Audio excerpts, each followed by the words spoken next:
ओम नमो भगवते वासुदेवाय। जय श्री हरि। राधे राधे। ब्रजधाम चैनल में आप सबका स्वागत है।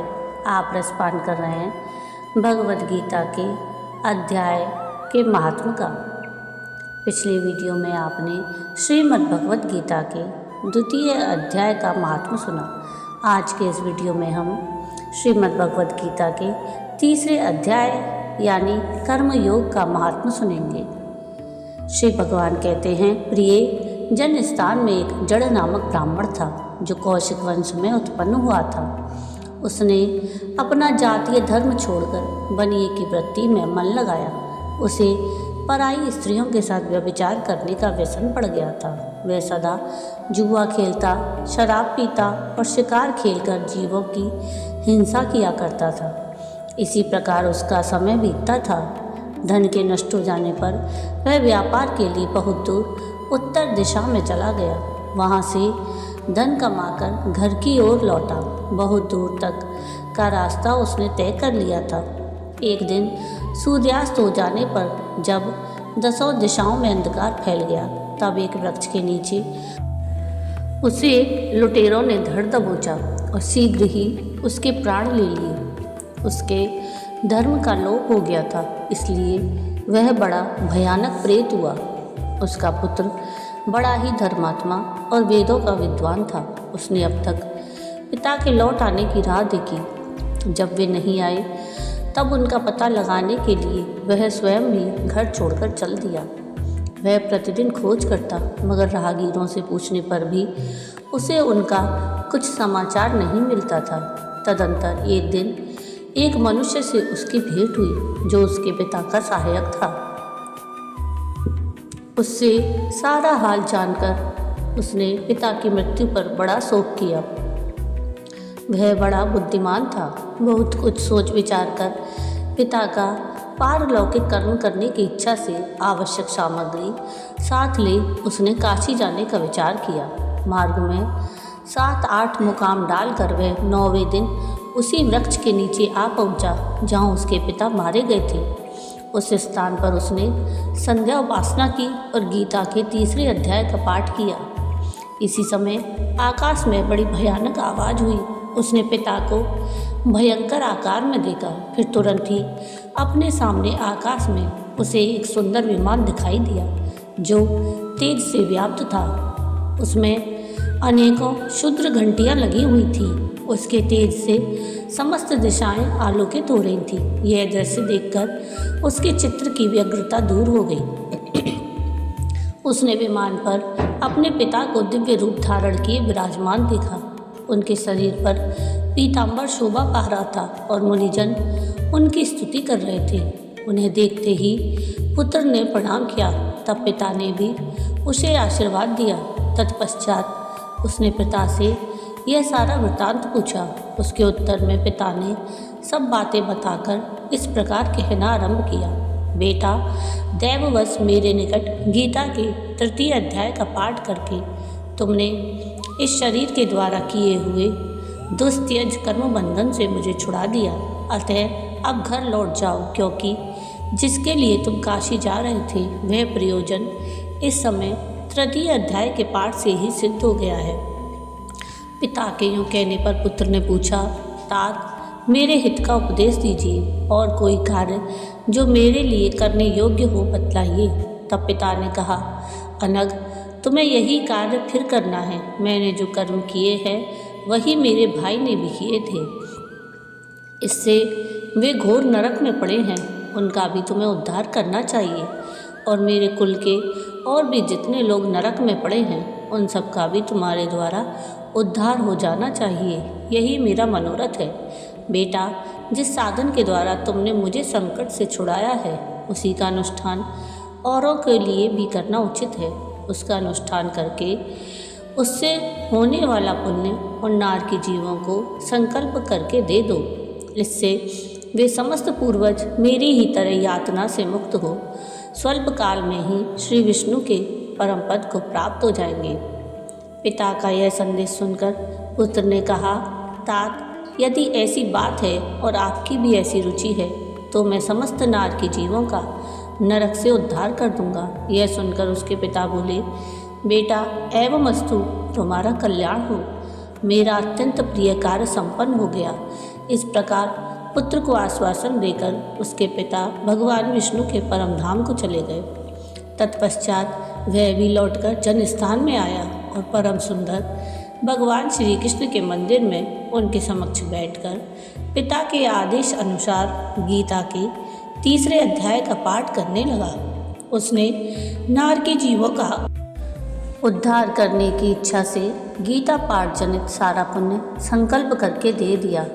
इसी बीच में भगवान विष्णु के दूत यातना भोगने वाले नरक के जीवों को छुड़ाने के लिए यमराज के पास गए। यमराज ने नाना प्रकार के सत्कारों से उनका पूजन किया और कुशलता पूछी।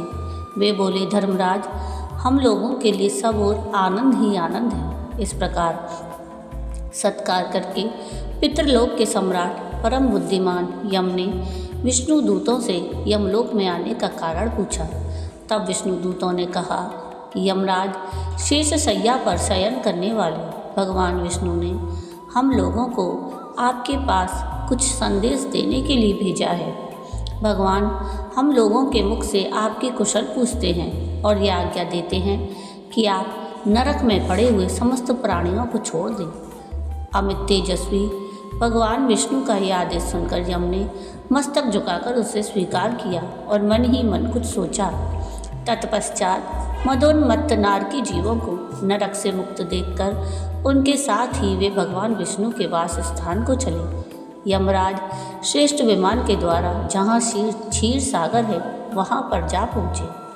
उसके भीतर कोटि कोटि सूर्यों के समान कांतिमान, नील कमल दल के समान श्याम सुंदर लोकनाथ जगत गुरु श्री हरि का उन्होंने दर्शन किया। भगवान का तेज उनकी सैया बने हुए शेषनाग के फणों की मणियों के प्रकाश से दोगुना हो रहा था। वे आनंद युक्त दिखाई दे रहे थे। उनका हृदय प्रसन्नता से परिपूर्ण था। भगवती लक्ष्मी अपनी सरल चितवन से प्रेम पूर्वक उन्हें बार बार निहार रही थीं। चारों ओर योगी जन भगवान की सेवा में खड़े थे। ध्यानस्थ होने के कारण उन योगियों की आंखों के तारे निश्चल प्रतीत होते थे। देवराज इंद्र अपने विरोधियों को परास्त करने के उद्देश्य से भगवान की स्तुति कर रहे थे। ब्रह्मा जी के मुख से निकले हुए वेदांत वाक्य मूर्तिमान होकर भगवान के गुणों का गान कर रहे थे। भगवान पूर्णतः संतुष्ट होने के साथ ही समस्त योनियों की ओर से उदासीन प्रतीत होते थे। जीवों में से जिन्होंने योग साधन के द्वारा अधिक पुण्य संचय किया था, उन सबको एक ही साथ वे कृपा दृष्टि से निहार रहे थे। भगवान अपने स्वरूप भूत अखिल चराचर जगत को आनंदपूर्ण दृष्टि से आमोदित कर रहे थे। शेषनाग की प्रभा से उद्भासित और सर्वत्र व्यापक दिव्य विग्रह धारण किए नीलकमल के सदृश श्याम वर्ण वाले श्रीहरि ऐसे जान पड़ते थे मानो चांदनी से घिरा हुआ आकाश सुशोभित हो रहा हो। इस प्रकार भगवान की झांकी के दर्शन करके यमराज अपनी विशाल बुद्धि के द्वारा उनकी स्तुति करने लगे। यमराज बोले, संपूर्ण जगत का निर्माण करने वाले परमेश्वर, आपका अंतःकरण अत्यंत निर्मल है। आपके मुख से ही वेदों का प्रादुर्भाव हुआ है। आप ही विश्व स्वरूप और इसके विधायक ब्रह्मा हैं। आपको नमस्कार है। अपने बल और वेग के कारण जो अत्यंत दुर्धर्ष प्रतीत होते हैं, ऐसे दानवेंद्रों का अभिमान चूर्ण करने वाले भगवान विष्णु को नमस्कार है। पालन के समय सत्व में शरीर धारण करने वाले विश्व के आधारभूत सर्वव्यापी श्री हरि को नमस्कार है। समस्त देहधारियों की पातक राशि को दूर करने वाले परमात्मा को प्रणाम है। जिनके ललाटवर्ती नेत्र के तनिक सा खुलने पर भी आग की लपटें निकलती हैं, उन रुद्र रूपधारी आप परमेश्वर को नमस्कार है। आप संपूर्ण विश्व के गुरु, आत्मा और महेश्वर हैं। अतः समस्त वैश्वजनों को संकट से मुक्त करके उन पर अनुग्रह करते हैं। आप माया से विस्तार को प्राप्त हुए अखिल विश्व में व्याप्त होकर भी कभी माया अथवा उससे उत्पन्न होने वाले गुणों से मोहित नहीं होते। माया और माया जनित गुणों के बीच में स्थित होने पर भी आप पर उनमें से किसी का प्रभाव नहीं पड़ता। आपकी महिमा का अंत नहीं है, क्योंकि आप असीम हैं, फिर आप वाणी के विषय कैसे हो सकते हैं? अतः मेरा मौन रहना ही उचित है। इस प्रकार स्तुति करके यमराज ने हाथ जोड़कर कहा, जगत गुरु, आपके आदेश से इन जीवों को गुण रहित होने पर भी मैंने छोड़ दिया है। अब मेरे योग्य और जो कार्य हों उसे बताइए। उनके यूँ कहने पर भगवान मधुसूदन मेघ के समान गंभीर वाणी द्वारा मानो अमृत रस से सींचते हुए बोले, धर्मराज, तुम सबके प्रति समान भाव रखते हुए लोगों का पाप से उद्धार कर रहे हो।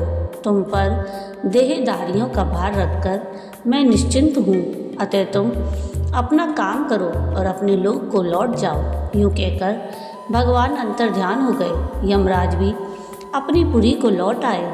तब वह ब्राह्मण अपनी जाति के और समस्त नारकी जीवों का नरक से उद्धार करके स्वयं भी श्रेष्ठ विमान द्वारा श्री विष्णु धाम को चला गया। अथ श्री तृतीय अध्याय समाप्त।